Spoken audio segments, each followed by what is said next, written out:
بچہ غم و غصے کی حالت میں تیز تیز چلتا اپنے گھر کی طرف بڑھ رہا تھا۔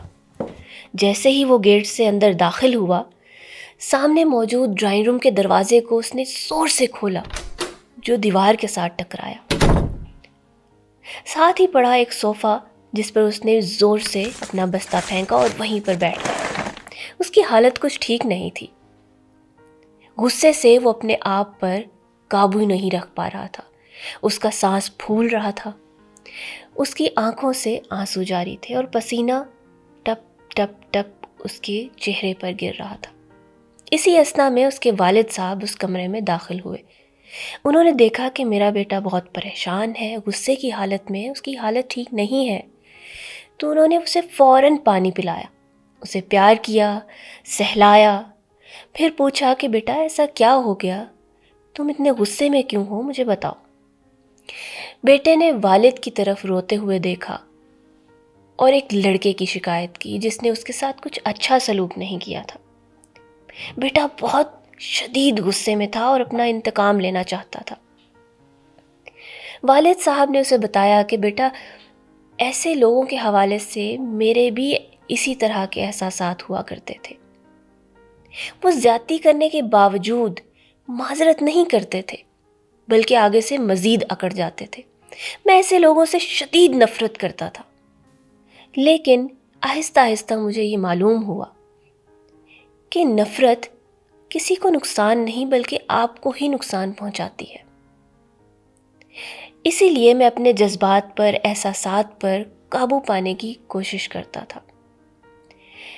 بیٹے نے والد صاحب کو ٹکٹکی باندھے دیکھا اور اب اس کی حالت کچھ بہتر تھی۔ اس کی سانس بحال ہو گئی تھی اور وہ رونا بند کر دیا تھا اس نے۔ والد صاحب نے اپنی بات جاری رکھی اور بتایا کہ یہ بالکل ایسا ہی ہے کہ زہر خود کھا لینا اور تمنا کرنا دشمن کے مرنے کی۔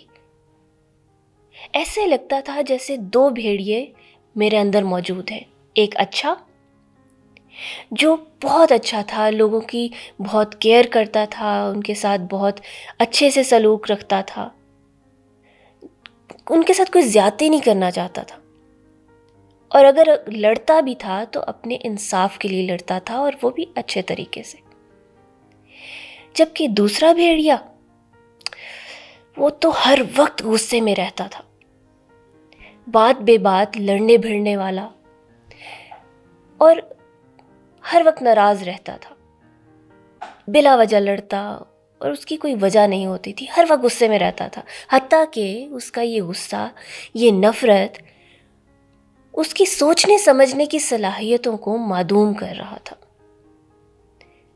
ان دونوں کے ساتھ بیک وقت گزارا کرنا میرے لیے مشکل ہو گیا تھا، کیونکہ ہر وقت میرے دماغ میں ان دونوں کے درمیان جنگ چلتی رہتی تھی۔ وہ دونوں ایک دوسرے پر حاوی ہونے کی کوشش کرتے رہتے تھے۔ تو بیٹے نے بڑے دلچسپی سے باپ کی آنکھوں میں دیکھا اور پوچھا کہ بابا ان دونوں میں سے کون جیتا؟ تو والد صاحب نے بڑی بردباری سے جواب دیا، وہ جیتا جس کی میں نے پرورش کی۔ تو ذرا سوچئے اور اپنا جائزہ لیجئے کہ آپ کے اندر آپ نے کون سا بھیڑیا پروان چڑھایا ہے، کہیں آپ بھی تو نہیں نقصان اٹھا رہے؟ جائزہ لیجئے۔ شکریہ۔